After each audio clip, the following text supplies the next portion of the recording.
పొద్దుగా లేచి తలుపు తీసిన ఇంకా మస్కే ఉంది. టైం చూస్తే 7 అయింది. మస్తు ఇగము ఆకిలు ఉడుద్దామని గేటు తీస్తే అప్పటికే రోడ్డంతా పచ్చిగైంది. పక్కింటోళ్ళు అలుకు చల్లుతుంటే నీళ్లు పడ్డాయేమో అనుకున్నా. ఆ టెన్కి అర్థమైంది పడ్డది మీదకెళ్ళని. ఆవు మరి ఇవాళ పొద్దటి సంది గిట్లనే ఉంది వాతావరణం.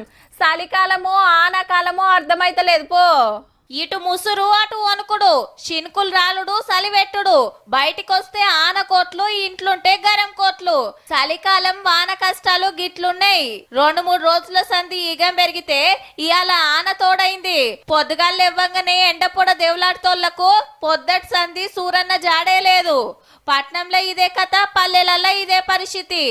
బంగాళాఖాతంలో అల్పపీడనం బుట్టి మన తాన ముసురందుకుందట. పండగ పూట ఈ స్కూళ్లకు సెలవులు కాబట్టి పోరలు ఇంటి పట్టునే ఉన్నారు. పొద్దుగాల ఆఫీసులకు, పనుల మీద బయటికి పోతోళ్లకు, రోడ్ల మీద దందాలు చేస్తోళ్లకు తిప్పలైంది. పగటిలి అట్లా బయటికి పోదామన్నా కష్టమే ఉన్నది. మళ్ళా ఇండ్లలో ఫ్యాన్లు బంద్ అయినాయి, ఏసీలకు రెస్ట్ దొరికింది. పొద్దుకి పనులు చూసుకొని ఎల్లమే ఇంటి బాట పట్టిండ్రు. ఇక ఊర్లల్లో ఆడాడ ఒడ్లు దడిచి తిప్పలైంది రైతులకు. వచ్చినా కూడా కాటలు లేయట్లేదు, లారీలు కొట్టాలని చెప్పేసి అంటారు. మాకు పెట్రోల్ కూడా ఇవ్వలేదు. నిన్న అకాల వర్షంతో మొత్తం రోడ్డు సగం కింద మొత్తం తడిచినాయి. రేపటెల్లుండి సుతా ఇట్లనే ఉంటదట.